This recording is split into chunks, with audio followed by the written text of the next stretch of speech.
ہے زندگی کا مقصد دوسروں کے کام آنا۔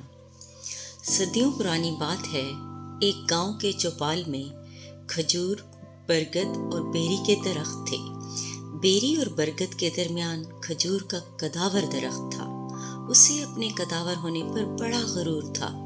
وہ کبھی بیری اور کبھی برگد کے درخت کی طرف دیکھتا اور طنز کرتا۔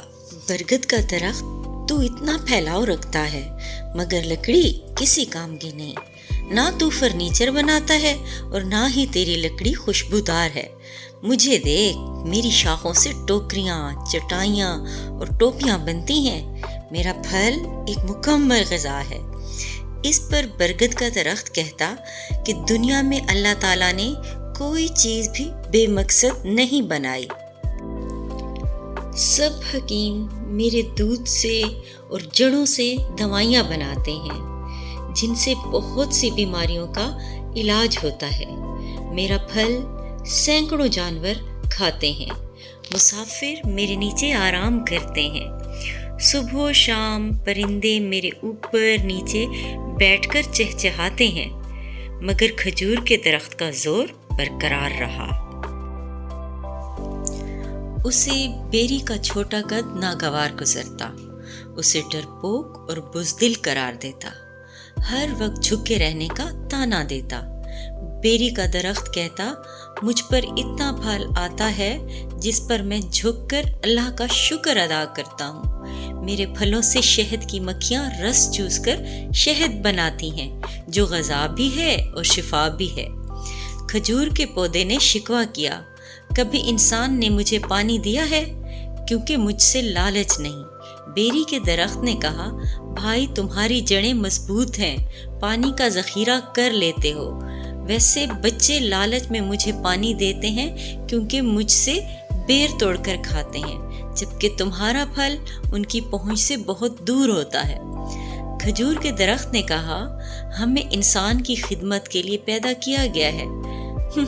یہ نیکی کا کون سا دور ہے؟ تم اور برگد کے درخت ویسے ہی بزدل ہو۔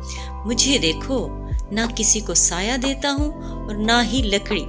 برگد کے درخت پر سارا دن پرندے شور کرتے ہیں جس سے میرے آرام میں خلل پڑتا ہے، اور تم پر کنکر پتھر پڑتے ہیں۔ تم ہر وقت آنسو بہاتے رہتے ہو، اس لیے انہیں میٹھا پھل نہ دو۔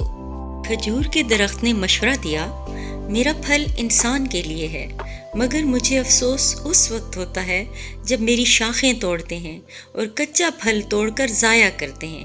اگر پھل پک جائے تو انہوں نے ہی کھانا ہے۔ کیوں نوک جھونک میں موسم گرما گزر گیا۔ کھجور کا ایک اور ننھا پودا چند ماہ کا تھا جو زمین پر سر اٹھائے کھڑا بھلا لگ رہا تھا۔ گرمیوں کے بعد سردیوں کا موسم شروع ہوا۔ اس بار سردی کے ساتھ بہت برف باری ہوئی۔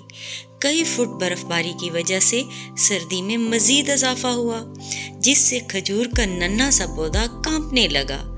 اب کھجور کے پودے کو احساس ہوا کہ وہ کداور ہے اور اپنی مختصر شاخوں سے اس پر سائبان نہیں کر سکتا۔ اس نے بیری اور برگد کے درخت سے درخواست کی کہ ننھے درخت کے لیے کچھ کریں ورنہ یہ مرجھا جائے گا۔ اب بیری اور برگد کے درخت سوچ بچار کرنے لگے کہ وہ کیا کریں، کس طرح ننھے پودے کے لیے سائباں بنے۔ دوپہر کو بچے اسکول سے واپس آئے۔ آتے ہی اسکول بیگز رکھے اور بیری کے درخت پر لگے پکے بیر توڑنے کے لیے کنکر پتھر لانا نہ بھولے۔ بیری کا درخت صبر کر رہا تھا۔ اس کے ذہن میں ایک ترکیب آئی۔ اس نے بچوں سے کہا، میری بائیں شاخ پر میٹھے اور زیادہ بیر ہیں، تم سب مجھ پر چڑھ کر توڑ لو۔ بچے اجازت ملنے پر بہت خوش ہوئے۔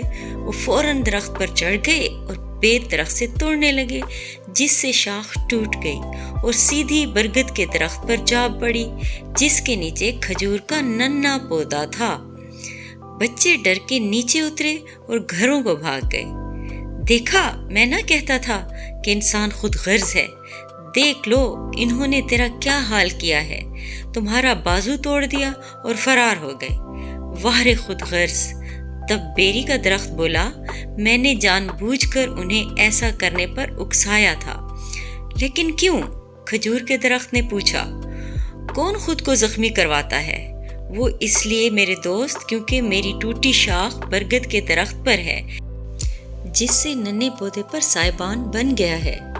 اب اسے اتنی سردی نہیں لگے گی اور یہ اگلے سال تک بڑا ہو جائے گا۔